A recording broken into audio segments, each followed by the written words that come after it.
Tech Sounds presenta Ola de Salud.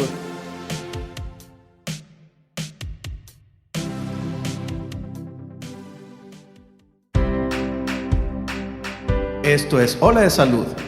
Yo soy Fernando Castilleja. Y yo soy Marcela Toscano. Y aquí comienza tu ruta de bienestar. Hola amigos, ¿cómo están? Bienvenidos a esta nueva sesión de nuestro podcast de Ola de Salud. Yo soy Fernando Castilleja y vamos a conversar de un tema que está muy interesante. Hoy estamos en agosto, mediados de agosto, y hemos tenido 5 meses de lucha. Hace 5 meses yo recuerdo haber platicado en este podcast con el doctor Guillermo Torre. Y en ese tiempo platicamos un poco de lo que venía respecto a la pandemia de COVID-19 y han sucedido muchas cosas que ni nos imaginábamos en aquel tiempo. Hoy, de buena suerte, seguimos vivos, seguimos aquí y estamos conectados con ustedes. Bienvenidos a este espacio de reflexión, de charla, de conversación padre. Hoy traemos un invitado muy interesante, el doctor Alejandro Torres. Él es profesor de la Escuela de Medicina, profesor investigador de la Escuela de Medicina y Ciencias de la Salud del Tecnológico de Monterrey. Es maestro en ciencias y desde hace 5 meses es un miembro muy importante dentro de este Task Force, donde estamos trabajando en contra del COVID, diseñando las estrategias que nos han permitido ser hoy por hoy uno de los líderes nacionales en la atención de COVID-19, un compromiso que hemos adquirido con nuestra sociedad, con el gobierno del Estado y particularmente en general, pero no particularmente en general, pues con México. Y hoy invitamos a Alex para una conversación interesante sobre una estrategia que hemos venido aprendiendo a utilizar y que todo mundo tiene altas expectativas sobre su potencial utilización para tratar el COVID, que es el plasma convaleciente. Y de eso vamos a charlar hoy con Alex. Alex, bienvenido, gracias por estar aquí. Gracias, doctor Castilleja. Muy contento de estar aquí, de tener esta conversación sobre el plasma convaleciente para COVID-19. Gracias, Alex. Oye, a ver, primero vamos a platicar un poquito, a ver, ¿cómo nos pegó el COVID-19, este SARS-CoV-2? ¿Cuál ha sido el impacto primero en términos de población? ¿Cómo avanzó, Alex? Tú que has estado muy atento a las estadísticas, ¿cómo avanzó esta enfermedad en los últimos, en este semestre? Sí, doctor. Mire, pues sabemos que a México llegó el virus un poco después, comparado con otros países. Sabemos que empezó en China, después de ahí pasó a Europa, particularmente Italia, España, se vieron afectados, eventualmente Estados Unidos, y México más o menos tuvo los primeros casos a finales de febrero, y el avance fue bastante lento comparado con el ascenso muy pronunciado de otros países que ya mencionaba. Y entonces nosotros nos hemos enfrentado a una curva que se ha comportado un poco distinto, una curva un poco como lenta pero progresiva, que no cede, como si tuviera la forma de una meseta. Y desde ahí hemos estado básicamente desde marzo, abril, más o menos en mayo fue cuando vimos el problema más fuerte en la Ciudad de México, en el Estado de México, los hospitales saturados, y ese mismo momento es en donde nos encontramos ahorita, solamente que el problema de la saturación se ha transferido, se ha ido moviendo hacia los estados en los que empezó un poco más tardío el problema fuerte. Por ejemplo, ahorita Nuevo León, Tamaulipas, algunos otros estados como Quintana Roo, Coahuila, Baja California, etcétera. Pero si vemos la curva global a nivel nacional, sigue una meseta prolongada y como que empieza a haber una ligera tendencia hacia la disminución, pero seguimos con altos niveles de casos, altas defunciones cada día y los hospitales llenos en distintas regiones. Ok, una cosa interesante que nos ha traído este tema, este virus, es que pues no hay una cura específica y mientras no haya una vacuna disponible que logre inmunizar a la gran parte de la población, como lo hemos conversado en otros podcasts referentes a las vacunas, pues no tenemos muchas alternativas. ¿Hay hoy algo, Alex, que se haya descrito como tratamiento ya curativo de este virus? Pues propiamente curativo, ¿no? Pero lo que tiene más evidencia hoy en día para pacientes graves, pacientes que están hospitalizados, que están en ventilación mecánica, es decir, están intubados o que están recibiendo oxígeno suplementario, un medicamento que ha demostrado que reduce la mortalidad es la dexametasona. Por otro lado, un Es medicamento, la digamos... cortisona, ¿verdad? Lo que la gente conoce como la cortisona, parte de la cortisona. De acuerdo, doctor. Sí, un derivado es un esteroide que funciona como antiinflamatorio.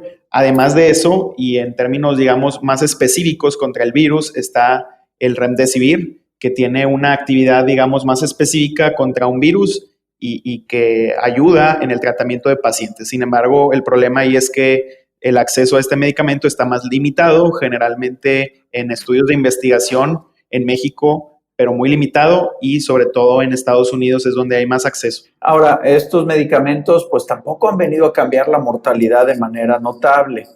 Y eso pues a los grupos de doctores los ha dejado con herramientas pues más bien laxas para tratar esta enfermedad, ¿no? O sea, no hay algo que de manera sistemática se hubiera aprobado en el mundo, en ninguna parte del mundo, para tratar el virus, para inhibirlo. Estas opciones, pues ahí están y se están utilizando, supongo, en la mayor parte de los esquemas. En Texsalud se está utilizando los esteroides.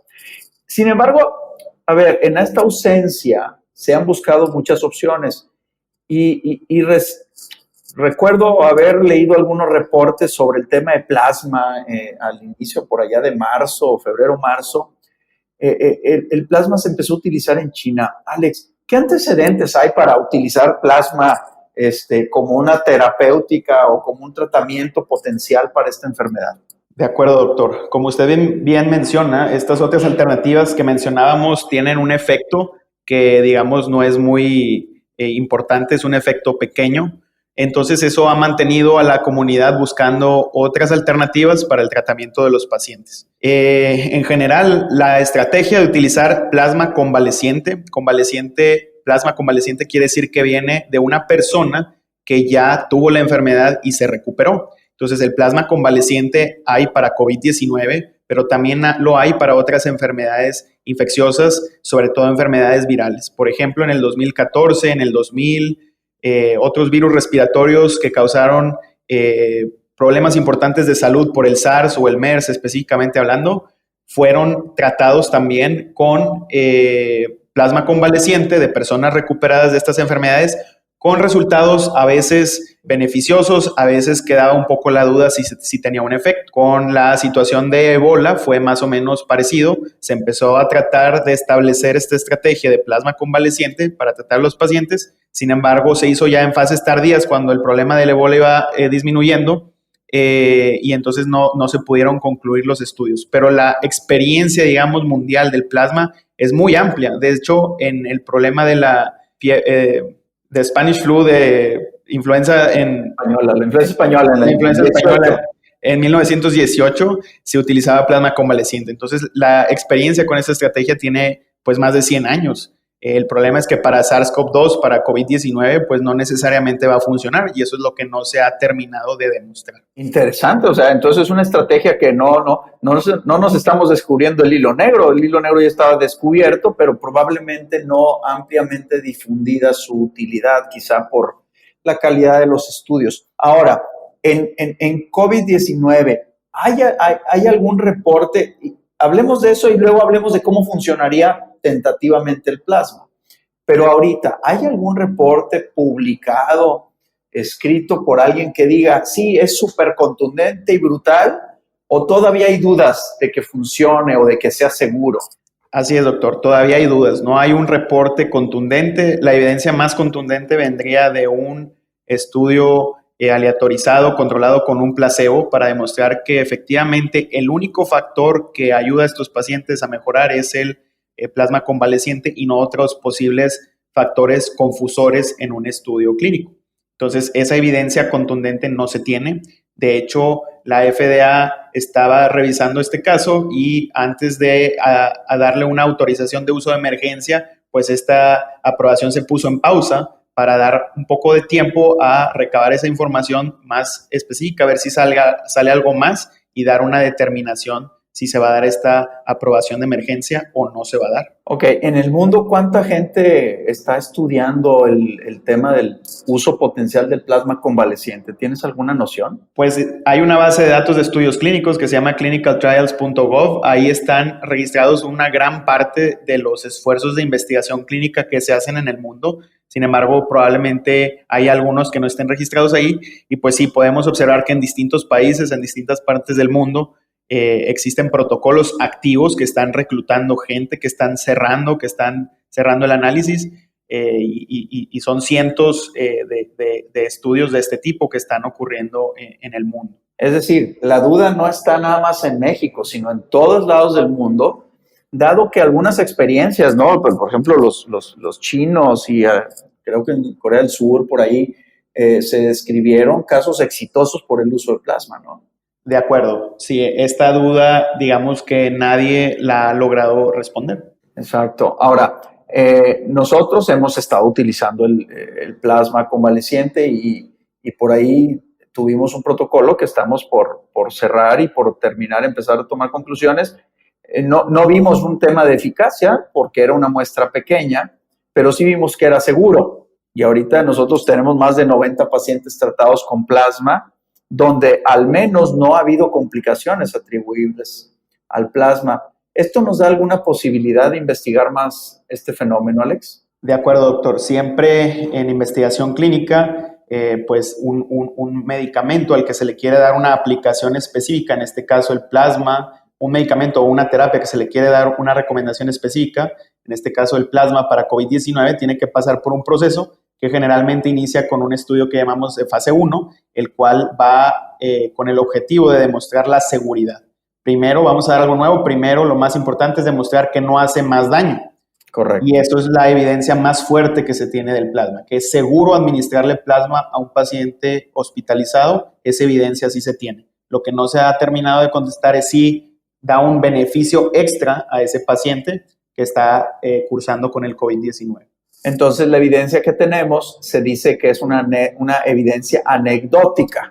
¿Es correcto? Es correcto. Para eficacia, es correcto. Ok. Entonces, nos da la impresión, podríamos concluir eso, nos da la impresión, bajo la premisa de que lo hemos utilizado como fines compasivos, es decir, porque no tenemos otras alternativas, así las autoridades federales e internacionales lo han validado. Utilízalo cuando no tienes otra cosa que hacer.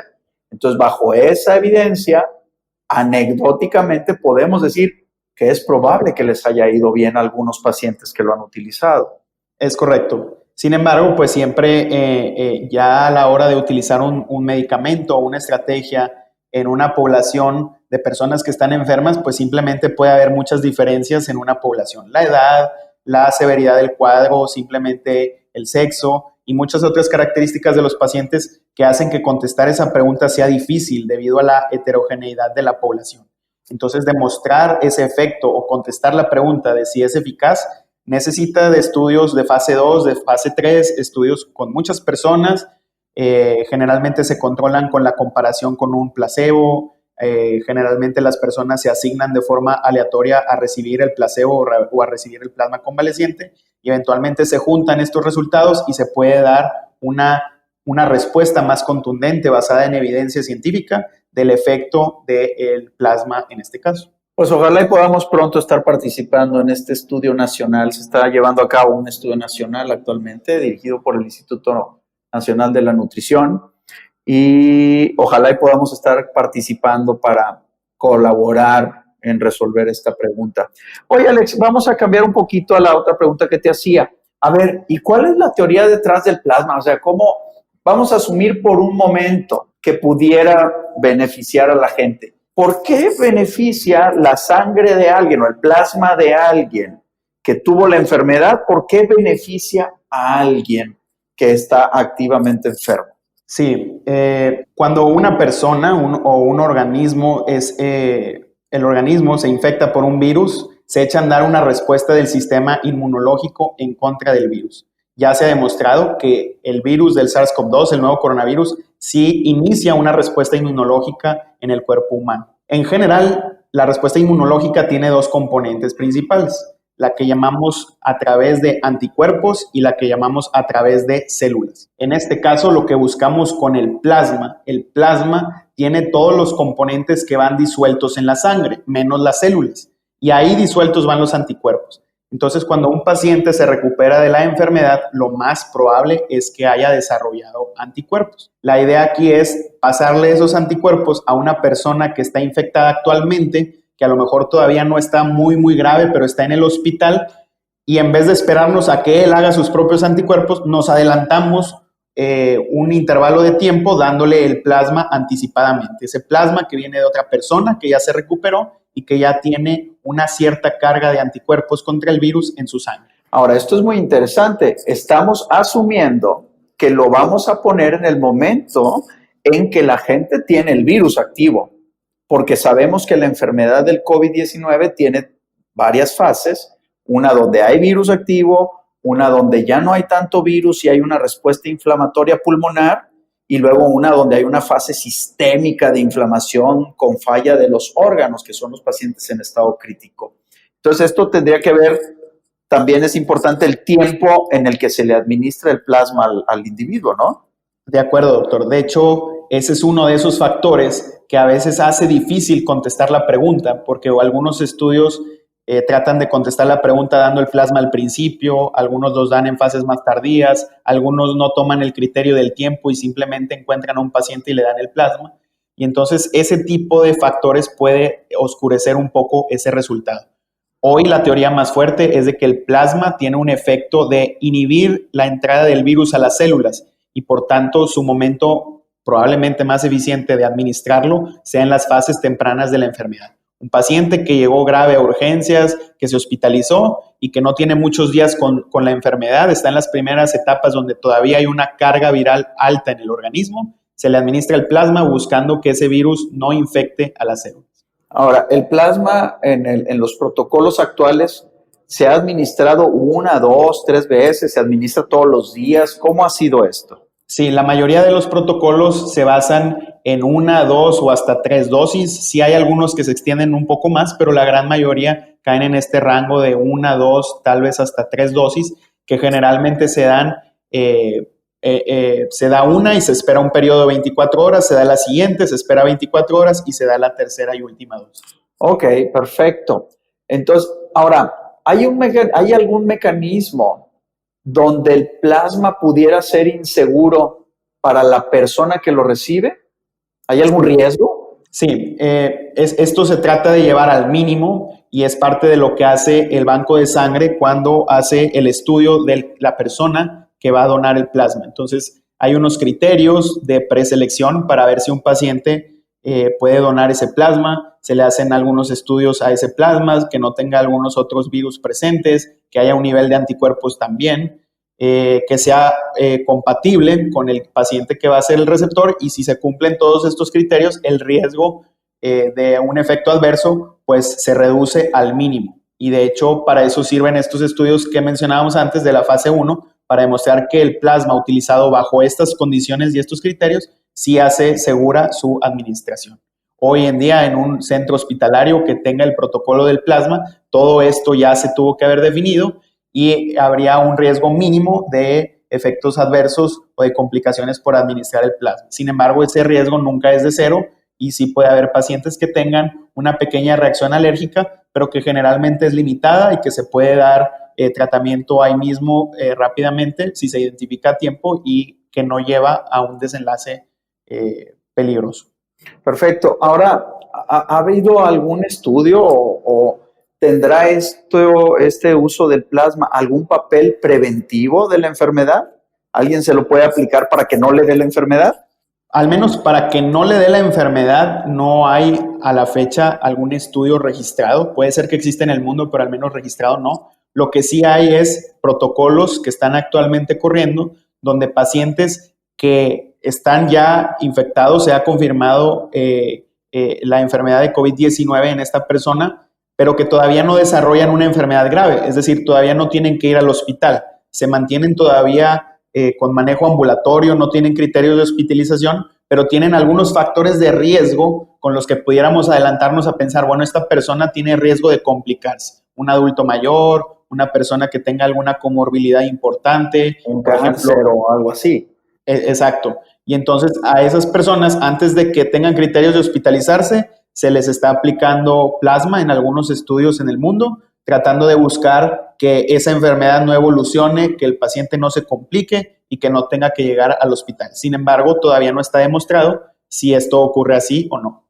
Perfectísimo. Bueno, pues mira, Alex, la verdad es que encantadísimo. Tienes mucha información y nos encantaría volver a platicar de este tema. Se nos acabó el tiempo, pero va a ser muy importante que nuestra audiencia se lleve una reflexión interesante, que es: todos podemos colaborar con nuestro par, con nuestro vecino, con nuestro amigo, con la gente que esté enfrente, primero protegiéndonos para que no nos dé la enfermedad del COVID-19 y que estemos seguros en casa y cuidando a nuestras familias. Pero si alguien tuvo ya la mala fortuna de haber tenido la enfermedad, ellos pueden colaborar todavía un poco más, siendo potenciales candidatos para donar sangre, para donar esta parte del plasma que va a ser valiosa, que potencialmente puede ser valiosa para alguien más, para ser apegados al criterio técnico de que no hay un hallazgo o no se ha demostrado contundentemente su eficacia, pero sí hemos tenido la experiencia de que anecdóticamente a algunos pacientes les ha ido bien con la utilización de este plasma. Entonces, si alguien de ustedes, amigos, amigas, tuvo la enfermedad, acérquese al banco de sangre. La mitad de la gente que se acerca al banco de sangre probablemente no vaya a poder donar por diferentes circunstancias técnicas. Hay que entenderlo, no todo el mundo lo va a poder hacer, pero sí la intención de que se acerquen a ver si ustedes son candidatos puede ser interesante y puede ser valiosa para la población que lo necesita en este momento. Mi querido Alex, aprecio mucho que hayas estado con nosotros en este podcast. Gracias, doctor. Encantado de participar. Muchas gracias. Un gusto. Y un gusto, amigos, amigas, gracias por acompañarnos estos minutitos. Estaremos pendientes de más temas interesantes en el podcast de Ola de Salud. Yo soy su amigo Fernando Castilleja. Quédense en casa, cuídense mucho. La salud es un movimiento. Síganos. Hasta pronto. Muchas gracias al equipo de Tech Salud, el Sistema de Salud del Tecnológico de Monterrey y al equipo de Tech Sounds. Productor ejecutivo de Tech Sounds, Miguel Mejía. Asistente de producción, Beatriz Rodríguez. Productores de Ola de Salud, Melissa Hinojosa, Nora Morales y Fernando Zamora. Postproducción, Max Pérez. Te invitamos a escuchar el siguiente episodio de Ola de Salud y el resto de los programas de Tech Sounds en los canales de tu preferencia.